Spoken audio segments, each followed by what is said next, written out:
Hello students, welcome back to the channel DA2 academy के और एक इंटरेस्टिंग वीडियो में मैं प्रसाद सर आप सभी स्टूडेंट्स का तहे दिल से स्वागत करता हूं। आज से हम स्टार्ट करेंगे 12th economics Maharashtra board English medium में। अब तक मराठी मीडियम का सारा पोर्शन हमने ऑलरेडी यूट्यूब पे अपलोड कर दिया है। अगर आप मराठी मीडियम के स्टूडेंट्स होंगे तो यूट्यूब पे सर्च कीजिए DA2 एकेडमी मराठी इकोनॉमिक्स, आपको मिल जाएंगे। इस साल से आपको एसपी के और economics and side by side आपको ओसीएम के भी इंग्लिश मीडियम का पोर्शन DA2 एकेडमी के यूट्यूब चैनल पर अवेलेबल हो जाएगा, तो आप रेगुलरली वीडियोस देख सकते हो। आज से हम स्टार्ट करेंगे introduction to micro and macro economics, जो कि आपका इकोनॉमिक्स का फर्स्ट चैप्टर है, जो कि 8 मार्क्स के लिए आपको एग्जाम में इससे रिलेटेड क्वेश्चंस आ सकते हैं। या इस वीडियो से लेके आने वाले 6 से 7 वीडियोस में हम ये पूरा का पूरा चैप्टर कवर करेंगे, और उन 8 वीडियो में से ये पहला वीडियो होगा जिसमें हम सारा का सारा अब तक इस चैप्टर का जो भी हम देखने वाले हैं उससे रिलेटेड पूरी की पूरी जानकारी इस वीडियो में डिस्कस करेंगे। साथ ही साथ बुक्स में जो दिया है उसी के साथ साथ अपार्ट फ्रॉम द बुक्स जो कुछ भी इंपॉर्टेंट कंटेंट रहेगा इस टॉपिक से रिलेटेड, खास करके जो सीए फाउंडेशन में आपको पूछा जाएगा या फिर एनसीईआरटी के सिलेबस में पूछा जाता है या उसमें दिया हुआ है, वो सारे के सारे क्वेश्चंस भी हम आने वाले वीडियोस में डिस्कस करेंगे। So without wasting any time फटाफट हम अपनी वीडियो स्टार्ट करते हैं। सबसे पहले देखिए इंट्रोडक्शन में क्या बोला है कि micro economics and macro economics are two main branches of economics, right. Modern economics में मॉडर्न जो इकोनॉमिक्स है आपका उसमें दो ब्रांचेस किए हुए हैं, यानी कि उसका डिवाइडेशन है दो पार्ट्स में किया गया है। उसका पहला पार्ट है micro economics and second part है मैक्रो इकोनॉमिक्स। अब ये दो पार्ट होने के बाद आप सभी बच्चों के मन में कोई सवाल आया हुआ है कि सर ये एग्जैक्टली माइक्रो इकोनॉमिक्स क्या काम करता है, इसके फंक्शंस क्या क्या है, इसके फीचर्स क्या क्या है, इसमें किस चीज से रिलेटेड स्टडी की जाती है, या फिर मैक्रो इकोनॉमिक्स क्या है, ये कि आने वाले वीडियोस में हम देखेंगे, आने वाले इस वीडियो के पार्ट में देखेंगे। अब ये माइक्रो इकोनॉमिक्स जो टर्म होता है वीडियो के पहले ही पार्ट में, पहले ही 2 से 3 मिनट में मैं कवर कर देता हूँ। इकोनॉमिक्स मतलब क्या होता है, पैसों की स्टडी करना, राइट। अब ये इकोनॉमिक्स जो है मतलब इस इकोनॉमिक्स में जो दो डिवाइडेशन किया गया है, एक माइक्रो एंड मैक्रो। सपोज अपने इंडिया में इतने सारे फैमिलीज रहते हैं, राइट। उन सारे फैमिलीज में से सिर्फ और सिर्फ आपके पर्टिकुलर आपके एक फैमिली की इनकम कितनी है, आपके एक फैमिली के एक्सपेंसेस कितने हैं, आपके पास एसेट्स कौन से, ये सारी चीजों की स्टडी करना वो माइक्रो इकोनॉमिक्स में आता है। पूरी इंडिया में कितने फैमिलीज रहते हैं, उनकी इनकम क्या होगी, उनके पास कौन से एसेट्स होंगे, वो कौन से चीजों के ऊपर एक्सपेंस करते हैं, वो कौन से चीजों के ऊपर उनका इनकम जनरेट होता है, ऐसे एंटायर लेवल पे जब स्टडी किया जाता है तो उसे मैक्रो इकोनॉमिक्स कहते हैं, राइट। ये बेसिक टर्म है। मगर अब अगर आप सोचोगे तो एक जंगल में सपोज 10,000 के आसपास पेड़ होते हैं, उन 10,000 पेड़ों में से सिर्फ और सिर्फ एक पेड़ की स्टडी करना उसे हम माइक्रो इकोनॉमिक्स कहते हैं, और सारे के सारे जंगल से रिलेटेड स्टडी करना उसे हम मैक्रो इकोनॉमिक्स कहते हैं। ये मेरा नहीं है, ये फेमस इकोनॉमिक्स का कहना है, जिनके बारे में हम आने वाले पार्ट में डिस्कस करेंगे। ऑल राइट, अब ये देखिए ये जो माइक्रो नाम का जो टर्म है, the term micro is derived from the Greek word. ये एग्जाम में बहुत बार पूछा गया क्वेश्चन है। The term micro is derived from the Greek word mikros, right, which means small. Micro या micro means क्या होता है, small, और millionth part means once in a million किंवा 1 in a million होता है, राइट। यानी कि लाखों में एक छोटे से छोटे चीज से रिलेटेड स्टडी किया जाता है, उसे हम माइक्रो कहते हैं। एंड उसके बाद क्या है, नेक्स्ट है the term micro is derived from the Greek word macros. Greek word क्या है, मैक्रोस। बस ये कुछ छोटे छोटे पार्ट है जो आपको याद रखना है। Micro is derived from the Greek word macros which means large, right. यानी कि अगर आप बेसिकली हर एक शब्द का अगर बेसिकली अर्थ भी जानोगे, राइट, हर एक शब्द का मीन भी जानोगे, तो माइक्रो का होता है मिक्रोस यानी कि स्मॉल और मिलियंथ पार्ट, एंड मैक्रो का होता है मैक्रोस जो कि उसे कहा जाता है लार्ज स्केल पे यानी कि एंटायर स्केल पे, राइट। अब ये जो दो टर्म है ये पूरी दुनिया को किसने दिखाया, यानी कि ये जो दो टर्म है कि इकोनॉमिक्स के दो पार्ट में स्टडी की जाती है, एक माइक्रो इकोनॉमिक्स और एक मैक्रो इकोनॉमिक्स, ये जो दो टर्म है ये किसने खोज निकाला है, तो उनका नाम है these terms were coined by Norwegian economics Ragnar Frisch. एक नॉर्वेजियन इकोनॉमिक्स थे जिनका नाम है रैग्नर फ्रिश। उन्होंने 1933 में स्टडी करते समय, जो कि फ्रेंच इकोनॉमिक्स, नॉर्वेजियन इकोनॉमिक्स थे रैग्नर फ्रिश, उन्होंने ओस्लो यूनिवर्सिटी में 1933 में उन्होंने ये इन्वेंशन किया था। उन्होंने लोगों को बताया था कि भाई इकोनॉमिक्स की जो स्टडी की जाती है वो दो पार्ट में किया जाता है, एक होता है माइक्रो इकोनॉमिक्स और एक होता है मैक्रो इकोनॉमिक्स। यानी कि जब हम इकोनॉमिक में के हमारे जो इंडिया की या ऑल ओवर द वर्ल्ड जो पूरी दुनिया की इकोनॉमी होती है, उस इकोनॉमी में के छोटे से छोटे पोर्शन का जब हम स्टडी करते हैं उसे माइक्रो इकोनॉमिक्स कहा जाता है, और जब हम बड़े लेवल पे स्टडी करते हैं उसे मैक्रो इकोनॉमिक्स कहा जाता है। ये होता था 1933 के बाद, जब रैग्नर फ्रिश ने इकोनॉमिक्स को दो पोर्शन में डिवाइड किया, और पहली पोर्शन का नाम रखा माइक्रो इकोनॉमिक्स और सेकेंड पोर्शन का नाम रखा उन्होंने मैक्रो इकोनॉमिक्स। अब हम बात करेंगे कि बिफोर द 1933 से पहले क्या क्या होता था exactly. Just give me 1 second of time.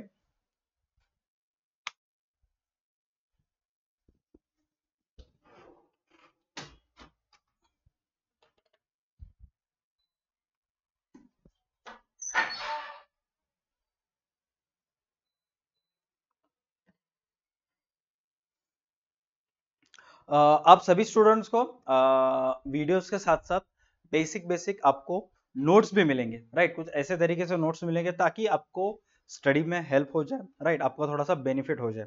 अब ये देखिए 1933 में रैग्नर फ्रिश ने जो कि एक नॉर्वेजियन इकोनॉमिक्स थे, उन्होंने बताया कि इकोनॉमिक्स के दो पोर्शन में डिवाइड किया जाता है इकोनॉमिक्स को।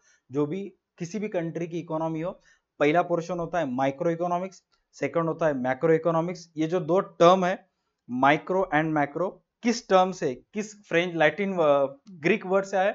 माइक्रो आया माइक्रोस से एंड मैक्रो आया मैक्रोस से। ऑलराइट, जो कि एक नॉर्वेजियन इकोनॉमिक्स थे। ओस्लो यूनिवर्सिटी में 1933 में जब भी उन्होंने ये दो टर्म इन्वेंट किया था। अब हम थोड़ा सा फ्लैशबैक में जाएंगे। बिफोर 1933 से पहले क्या होता था, एग्जैक्ट इकोनॉमिक्स में कौन सी चीजें चल रही थी 1933 में। ऑल ओवर जो दुनिया की इकोनॉमिक्स थी, उन इकोनॉमिक्स में के जितने भी इकोनॉमिक्स थे वो क्या कर रहे थे एग्जैक्ट, वो अपना जो योगदान जिसे कहा जाता है, राइट, वो किस किस चीजों में दे रहे थे, क्या क्या एग्जैक्टली हो रहा था 1933 के पहले, राइट। बहुत सारे ऐसी चीजें हो गई थी। इसकी वजह से ओस्लो यूनिवर्सिटी के जो प्रोफेसर है रैग्नर फ्रिश, उन्होंने माइक्रो एंड मैक्रो इकोनॉमिक्स ये दो अलग अलग टर्म बताए थे।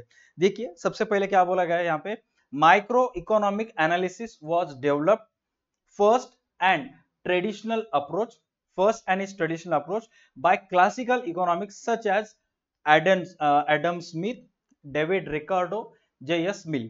देखिए रैग्नर फ्रिश से पहले जो माइक्रो इकोनॉमिक्स की स्टडी की जाती थी, राइट, एग्जैक्टली तब तक तो 1933 तक दो पार्ट्स में डिवाइड नहीं किया गया था। लेकिन जिस किसी भी पोर्शन को रैग्नर फ्रिश ने माइक्रो इकोनॉमिक नाम दिया है, उससे रिलेटेड स्टडी कौन कौन करता था? क्लासिकल इकोनॉमिक्स, जैसे कि Adam Smith, David Ricardo, J.S. Mill, right. But it was popularised by neo classical economics. देखिए क्लासिकल इकोनॉमिक्स किने के कहा गया है? सबसे पहले एडम स्मिथ, डेविड रिकार्डो और J.S. मिल को क्लासिकल इकोनॉमिक्स कहा गया है। उसके बाद जो नियो क्लासिकल इकोनॉमिक्स, जैसे कि यहां पे नाम दिया गया है professor Alfred Marshall in his book principal of economics publish in 1890। सबसे पहले माइक्रो इकोनॉमिक्स की जो स्टडी किए गए थी, जो माइक्रो इकोनॉमिक्स से रिलेटेड बहुत सारे इन्वेंशंस किए गए थे, जो कुछ भी लिखा गया था वो किन तीनों ने लिखा गया था? एडम स्मिथ, डेविड रिकार्डो और J.S. मिल ने लिखा गया था। उसके बाद neo classical economics, Alfred Marshall, इन्होंने एक बुक लिखी थी जिसका नाम था प्रिंसिपल ऑफ इकोनॉमिक्स, जो कि पब्लिश हुई थी 1890 में, जिसमें पूरी की पूरी इन डेप्थ बुक थी, जिसमें मैक्सिमम चीजें थे माइक्रो इकोनॉमिक्स से related, right. Then professor Pigou, J.R. Hicks, Professor Samuelson, and then Mrs. John Robinson have also contributed for the development of microeconomics। ये सारे उन इकोनॉमिक्स के नाम हैं जो कि आपको आने वाले समय में इकोनॉमिक्स में पढ़ाया जाएगा। माइक्रो इकोनॉमिक्स के जितने भी चैप्टर होंगे उन सारे चैप्टर में इन सारे इकोनॉमिक्स के आपको नाम याद रखने होंगे। ऑल राइट, अभी इन शॉर्ट में देखा जाए तो सबसे पहले देखिए इकोनॉमिक्स को दो पार्ट्स में डिवाइड किया गया था, माइक्रो एंड मैक्रो। किसने किया था? रैगनर फ्रिश ने 1933, जो कि ऑस्लो यूनिवर्सिटी में प्रोफेसर थे। उनसे पहले माइक्रो इकोनॉमिक्स से रिलेटेड स्टडी किन तीन लोगों ने की थी? उनसे पहले Adam Smith, David Ricardo, J.S. मिल ने की थी। इन तीनों ने जितनी भी स्टडी करी थी उससे ज्यादा इकोनॉमिक्स में इन्वेंशन, उससे ज्यादा इकोनॉमिक्स में प्रिंसिपल्स, उससे ज्यादा इकोनॉमिक्स में जितने भी लॉज थे किन्होंने निकाले थे? प्रोफेसर डॉक्टर अल्फ्रेड मार्शल, जिन्होंने प्रिंसिपल ऑफ इकोनॉमिक्स नाम की बुक लिखी थी 1819 में, और उस बुक में सारा का सारा माइक्रो इकोनॉमिक्स से रिलेटेड पूरा का पूरा कच्चा चिट्ठा लिख डाला। इतना यहां तक क्लियर हो गया। उसके बाद क्या बोला गया देखिए कि not only doctor Alfred martial, apart from Alfred Marshall और भी कुछ लोग थे जिन्होंने माइक्रो इकोनॉमिक्स की स्टडी में उनका अपना अपना कंट्रीब्यूशन दिया था, अपने अपने लॉज, अपने अपने प्रिंसिपल्स उसमें डाल दिए थे। किन्हों किन्होंने डाला था? सबसे पहला नाम है professor Pigou, J.R. Hicks, professor Samuelson, Mrs John Robinson have also contributed for the development of micro economics, right. अब यहां तक अगर आप देखोगे तो दो ईयर्स के नाम आपको बताए गए थे। सबसे पहले आपको बताया गया था 1933 में, जब रैगनर फ्रिश ने ओस्लो यूनिवर्सिटी में कहा गया था कि भाई माइक्रो इकोनॉमिक्स एक अलग टर्म है और मैक्रो इकोनॉमिक्स एक अलग टर्म है, राइट। उसके बाद अगर यहां पे देखोगे तो डॉक्टर अल्फ्रेड मार्शल की बुक भी पब्लिश हुई थी जिसका नाम था प्रिंसिपल ऑफ इकोनॉमिक्स। 1890 में एक बुक पब्लिश हो गई थी। एक एग्जाम्पल के तौर पे लोगे, मान के चलिए आप 1819 में हो, राइट। तो 1819 में अगर कोई एक फेमस इकोनॉमिक्स होता है या कोई भी एक ऑथर होता है जो अपनी बुक लिखता है, तो उस बुक में करंट सिचुएशन में जो देश की इकोनॉमी फेस कर रही है उससे रिलेटेड ही लिखेगा, राइट। या फिर ऐसे कुछ रूल्स लिखेगा जो 1890 के बाद आने वाले कुछ सालों में उन देश के लोगों को भलाई करेगा या उन देश के लोगों को अपने अपने फाइनेंस से रिलेटेड प्रॉब्लम फेस करने में हेल्प करता है। जैसे कि अभी आप सोशल मीडिया पे बहुत सारे इन्फ्लुएंसर्स को देखते हो जो अपनी अपनी बुक्स कहते, अपनी अपनी बुक पब्लिश करते, तो उन बुक में ऐसी ऐसी इंफॉर्मेशन लिखते हैं जो आने वाले 10 से 20 साल लोगों को फाइनेंशियली सिक्योर करे, लोगों को मोटिवेट करे। यानी कि जब भी 1819 में प्रोफेसर अल्फ्रेड मार्शल ने जो बुक लिखी थी उसमें ऐसी सारे चीजें थे जो उस टाइम जो पूरा वर्ल्ड इकोनॉमिक फेस कर रहा था, इकोनॉमिक प्रॉब्लम फेस कर रहा था, या उस वक्त की जो भी इकोनॉमी थी उससे रिलेटेड इंफॉर्मेशन उन्होंने लिख दिया। उसके कई सालों बाद, यानी कि अगर आप देखोगे 1933 में ऐसा क्या हुआ कि नॉर्वेजियन इकोनॉमिक्स रैगनर फ्रिश ने पूरा का पूरा इकोनॉमिक्स था वो दो हिस्सों में डिवाइड कर दिया। ऐसा एग्जैक्ट क्या हुआ उन दो डेट्स के बीच में जिसकी वजह से उनको इकोनॉमिक्स के दो हिस्से करने पड़े, आने वाले पार्ट्स में हम देखेंगे। उससे पहले ये देखिए, apart from Alfred Marshall, Paul Samuelson, J.R. Hicks, Mrs John Robinson and उसके बाद पिगू, इन्होंने अपना अपना कंट्रीब्यूशन माइक्रो इकोनॉमिक्स में दिया था। देन दो बड़े नाम जिससे रिलेटेड हम डिस्कस करेंगे जो कि आपको आने वाले समय में भी और इकोनॉमिक्स में हम पढ़ाई करेंगे। सबसे पहले देखिए एडम स्मिथ, जिनसे रिलेटेड हमने 11th इकोनॉमिक्स में भी बहुत सारी चीजें डिस्कस की थी। इनके बारे में क्या बोला गया? द फादर ऑफ इकोनॉमिक्स इन्हें कहा जाता है। बहुत बार स्टूडेंट्स को गलतफहमी होती है कि फादर ऑफ इकोनॉमिक्स जब भी कहा जाता है तो हर एक स्टूडेंट डॉक्टर अल्फ्रेड मार्शल का या प्रोफेसर अल्फ्रेड मार्शल का नाम लेता है, ऐसा कुछ नहीं है। यहाँ पे क्या दिया है, एडम स्मिथ को फादर ऑफ इकोनॉमिक्स कहा जाता है, जिन्होंने एक बुक लिखी थी वेल्थ ऑफ नेशंस ईयर 1776 में। एंड उस वेल्थ ऑफ नेशंस नाम की जो बुक थी, उस बुक में उन्होंने क्या डिस्कस किया था, एग्जैक्ट किससे रिलेटेड इंफॉर्मेशन लिखी थी। He discuss how prices of individual commodities and factors production are determine, यानी कि हर एक छोटी छोटी चीजों की जो कीमत होती है वो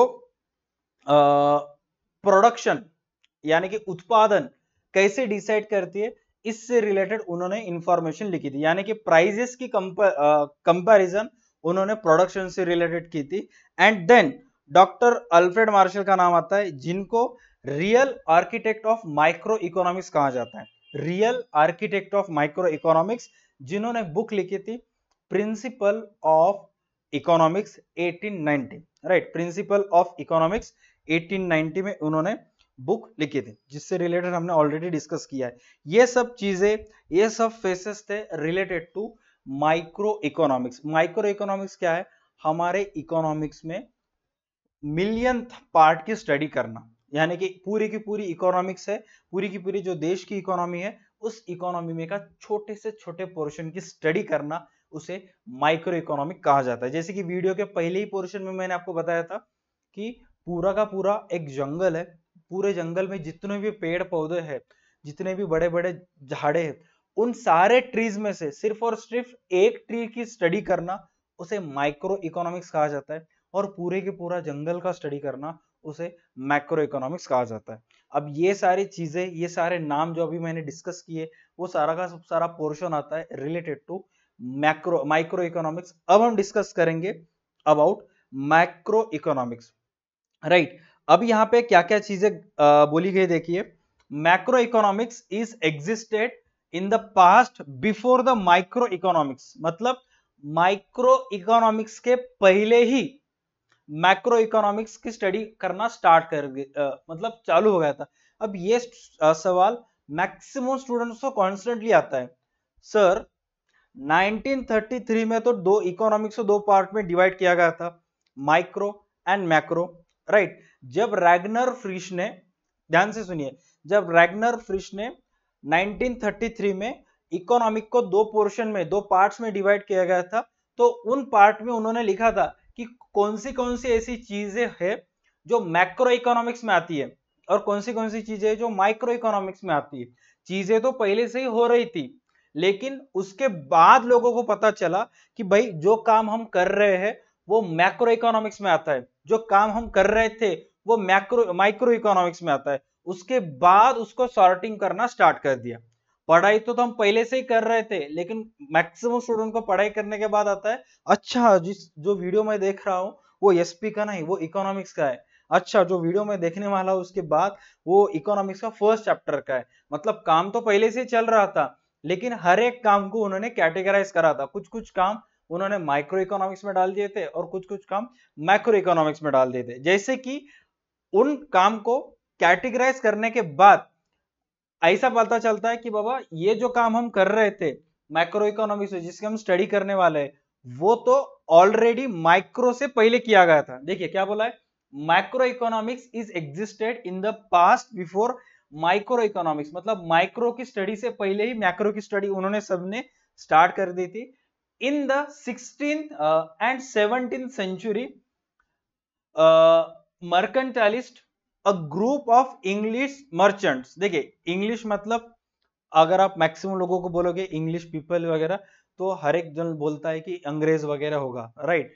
तो अभी हम यहाँ पे ऐसे डिस्कस करेंगे कि वेस्टर्न कंट्रीज के लोग थे या कि यूरोपियन लोग थे, और राइट, एक ग्रुप ऑफ पीपल जो कि इंग्लिश मर्चेंट्स, मर्चेंट यानी ट्रेडर, बिजनेस करने वाला, व्यापारी जिसे हम मराठी में बोलते हैं, 16 और 17वीं सेंचुरी में advocated policies to the government which were based on macro approach। देखिए 16 और 1700 शताब्दी में जो इंग्लिश मर्चेंट्स थे, राइट, उन्होंने कुछ कुछ पॉलिसी ऐसी अडॉप्ट की थी राइट, जो उनके अपने अपने कंट्रीज में कुछ कुछ इकोनॉमिक्स से रिलेटेड ऐसे पॉलिसी उन्होंने अडॉप्ट की थी, जिस पॉलिसी के अडॉप्शन करने के बाद पता चला था ये जो पॉलिसी हमारे देश में अडॉप्ट की गई है ये बेस्ड है अपॉन माइक्रो अप्रोच। विच अप्रोच? Micro approach. यहां पे क्या बोला गया देखिए, इन द 18th सेंचुरी फिजियोक्रेट्स, फिजियोक्रेट्स किन्हें बोला गया? French thinkers tried to analyze the concept of national income and wealth। अब यहां पे देखिए 1800 सेंचुरी में, 18 सेंचुरी में जो फ्रेंच थिंकर्स थे, फ्रेंच लोग थे जिन्हें फिजियोक्रेट्स कहा गया, वो एनालाइज करने की कोशिश कर रहे थे। किस चीज का एनालाइज करने की कोशिश कर रहे थे? National income. अब नेशनल इनकम एंड वेल्थ मतलब किसी भी राष्ट्र की टोटल इनकम एंड उस राष्ट्र की संपत्ति। और ये जब हम किसी पर्सन की इनकम कैलकुलेट करेंगे तो वो माइक्रो अप्रोच में आता है। पूरा का पूरा हम राष्ट्र का इनकम टोटल काउंट करने की कोशिश करेंगे तो वो मैक्रो अप्रोच में आता है। ऐसी कुछ चीजें अडॉप्ट की गई थी उनसे रिलेटेड, जो कि कहा जाता है कि ये मैक्रो इकोनॉमिक्स की स्टडी कर रहे थे। उसके बाद macro analysis rule the world of economics till the great depression. इससे रिलेटेड सुनिए, बहुत सारी इंटरेस्टिंग इंफॉर्मेशन मैं आपको बताऊंगा। देखिए क्या बोला गया कि 1819 में, 1890 में अल्फ्रेड मार्शल ने बुक लिखी थी जिसका नाम क्या था? Principal of economics. उस प्रिंसिपल ऑफ इकोनॉमिक्स में उन्होंने पूरी की पूरी माइक्रो इकोनॉमिक्स से रिलेटेड पूरा का पूरा स्टडी कर दिया था। राइट, माइक्रो इकोनॉमिक्स मतलब क्या आता है? किसी भी इंडिविजुअल की स्टडी करना, किसी भी इंडिविजुअल का इनकम, किसी भी इंडिविजुअल की वेल्थ, मतलब मिलियन का स्टडी करना। अगर लाखों लोग हैं कि उनमें से एक छोटा सा पोर्शन का स्टडी करना, वो माइक्रो इकोनॉमिक्स में आता है। और माइक्रो इकोनॉमिक्स पूरे दुनिया में रूल कर रहा था। रूल कर रहा था मतलब क्या है कि उसी से रिलेटेड लोग इकोनॉमिक्स में फॉलो कर रहे थे। जैसे कि करंट सिचुएशन में social media ads, right, social media platform जो कि पूरी दुनिया में रूल कर रहे हैं, उसी तरह 1930 से पहले पूरी की पूरी दुनिया में micro economics ruled the world of economics till the great depression. अब ये ग्रेट डिप्रेशन क्या है उससे रिलेटेड हम थोड़ा सा डिस्कशन करेंगे। देखिए बात है 1920 से लेके 1928 तक। राइट, उस वक्त क्या होता था कि बहुत सारे ऐसे इन्वेंशंस हो गए थे, जैसे कि मान के चलिए कूलर का इन्वेंशंस हो गया था, राइट, फ्रिज आ गया था, बहुत सारे ऐसे टेलीफोन्स वगैरह ऐसे बहुत सारी चीजें हो गई थी। इलेक्ट्रॉनिक होम अप्लायंसेस उस वक्त तक आ गए थे। और अमेरिका में, खासकर यूएसए में, बहुत सारे होम अप्लायंस की वगैरह बिक्री हो रही थी। राइट, तो वहां के जो ट्रेडर्स है वो अच्छा खासा पैसा कमा रहे थे। और उस वक्त लोगों को पता चल रहा था कि हमारे कंट्रीज में प्रोडक्शन बहुत बढ़ गया है। राइट, अमेरिका से इतने सारे होम अप्लायंसेस या डेली बेसिस पे हम जो घर में चीजें इस्तेमाल करते हैं, उन सारे का प्रोडक्शन इतना बढ़ गया था कि वहां के जो बिजनेसमैन है वो बहुत पैसा कमा रहे थे। और ये जब बात वहां के लोगों को पता चली तो उन्होंने क्या किया कि उन सारे कंपनीज में, उन अमेरिका का जो शेयर मार्केट कहा जाता है नास्डैक में, उसमें पैसे डालना चालू किया। अब शेयर मार्केट में जब लोग पैसा डालते हैं तो इनडायरेक्टली कंपनी के पास पैसा पहुंच जाता है। उस वक्त जितने भी उस यूएसए में कंपनीज थी, उस कंपनी की जितनी वैल्यूएशन थी उससे डबल उनके पास पैसे चले गए। और 1920 से लेके 1928 तक इतना प्रोडक्शन बढ़ा, इतना प्रोडक्शन बढ़ा, कंपनी की जितनी वैल्यूएशन थी उससे डबल कंपनी के पास पैसे हो गए। अब जब किसी भी कंपनी के पास वैल्यूएशन से ज्यादा पैसे होते हैं तो अननेसेसरी प्रोडक्शन बढ़ाती है, अननेसेसरीली एसेट्स कंपनी खरीदी करती है, क्योंकि कंपनी को पता चलता है शेयर होल्डर्स का पैसा है, ऐसे भी वो मांगने वाले नहीं है। और जैसे हमारे पास पैसे आने वाले, मतलब जैसे हम बिजनेस कर रहे हैं पिछले सालों से, वैसा ही प्रॉफिट आने वाले हर साल कमाते रहेंगे। लेकिन सडनली कोई भी कंपनी अगर ओवर वैल्यूड हो जाती है, मतलब हद से ज्यादा पैसे आता है, तो कंपनी गलत डिसीजंस लेती है। और ऐसे ही हुआ कि हद से ज्यादा किसी भी कंपनी के पास पैसे चलने के बाद यूएसए का जो स्टॉक मार्केट था, यूएसए का जितना भी मार्केट था, वो धीरे धीरे धीरे क्रैश होना चालू हुआ और लोगों के पास पैसे खत्म हो गए। राइट, अब लोगों के पास जब पैसे खत्म हो गए, क्योंकि उन्होंने तो शेयर मार्केट में डाले थे, अब जब शेयर का प्राइस कम हुआ तो ऑटोमेटिकली लोगों के पैसे भी चले गए। अब जब शेयर का प्राइस कम होता है तो कंपनी के पास तो पैसे रहते नहीं। अब लोगों ने क्या किया, 1928 में जितनी भी उनके पास सेविंग्स थी बैंक में, सेविंग्स निकालना चालू कर दिया। और जब लोग अपने अपने बैंक की सेविंग्स विड्रॉल करना स्टार्ट करते हैं तो बैंक के पास वर्किंग कैपिटल नहीं होता है। वर्किंग कैपिटल मतलब बैंक के पास हाथ के नीचे पैसा नहीं होता है। बैंक किस बेसिस पे चलती है कि लोग उनके अकाउंट में, अपने अपने बैंक अकाउंट में पैसा रखेंगे और चलता ही रहता है, राइट। ये बात कब की है, 1928 की है, राइट। जब share market, stock market crash हुआ यूएसए का, उसके बाद लोगों ने अपने अपने अकाउंट में से पैसे विड्रॉल करना स्टार्ट कर दिए और बैंक के पास भी खत्म हो गए। 1928 से लेकर 1930 तक यूएसए में के 65% ऑफ बैंक जो है वो शट डाउन हो गए, बंद हो गए, क्योंकि बैंक में एक भी रुपए नहीं रहा।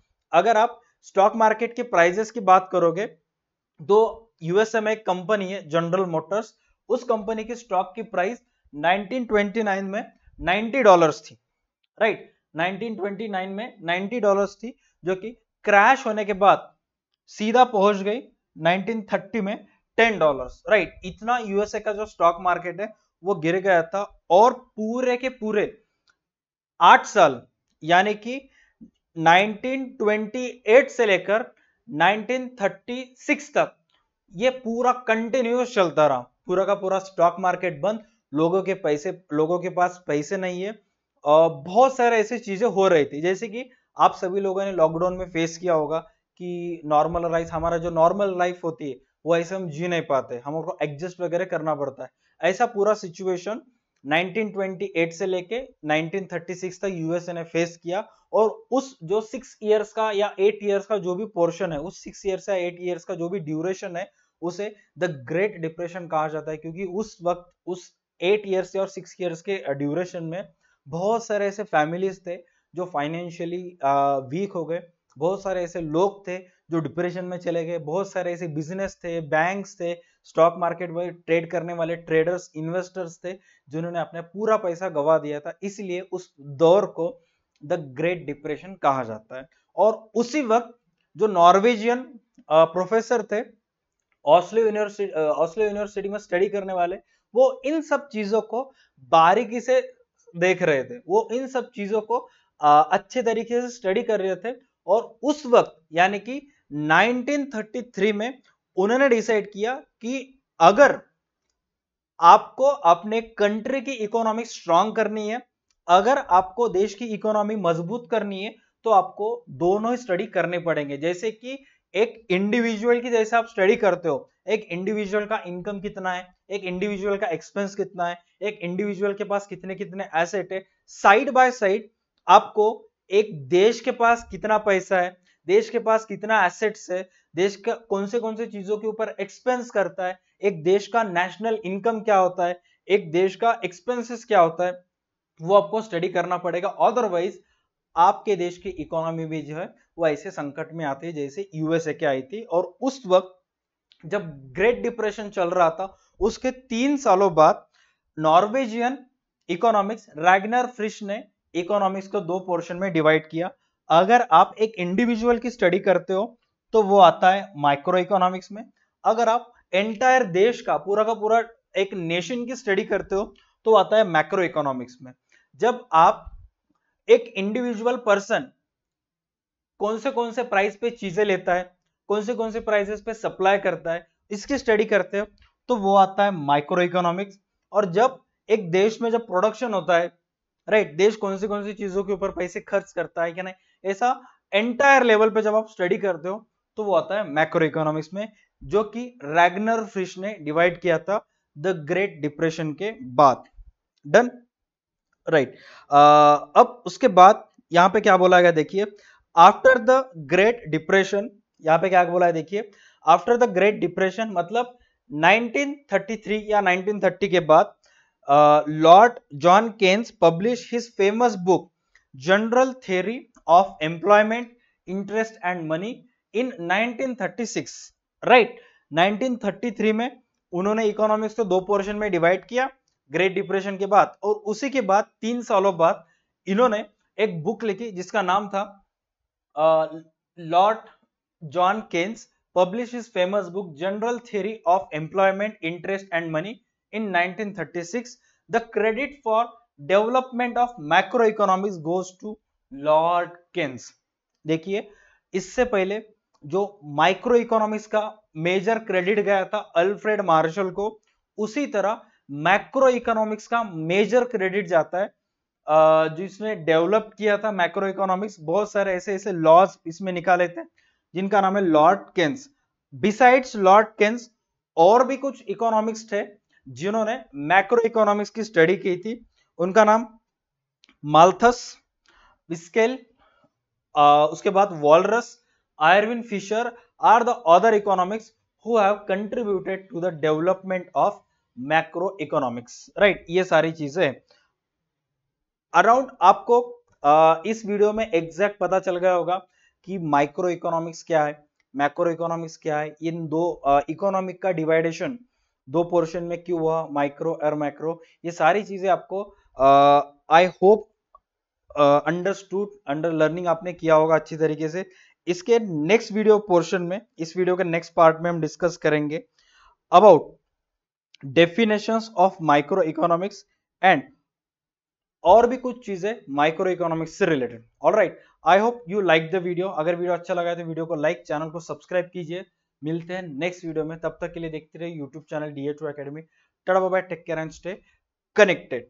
प्ले स्टोर पे DA2 एकेडमी नाम का अपना ऐप है, तो वो ऐप एक बार डाउनलोड कीजिए। ऐप में 51 रुपीज का एक कोर्स है नोट्स एक्सपर्ट, जिसमें आपको इंग्लिश मीडियम के सारे सिलेबस के नोट्स मिलेंगे, महाराष्ट्र के डिफरेंट कॉलेजेस के पेपर्स मिलेंगे और साथ ही साथ पेपर्स के साथ साथ आपको टेस्ट लिंक भी वहां पे मिल जाएंगे उस कोर्स में। ऑलराइट, तो आप ऑनलाइन टेस्ट कभी भी दे सकते हो और अपना MCQ नॉलेज जो टेस्ट कर सकते हो। ऑलराइट, मिलते हैं नेक्स्ट वीडियो में। Tata bye bye, take care and stay connected.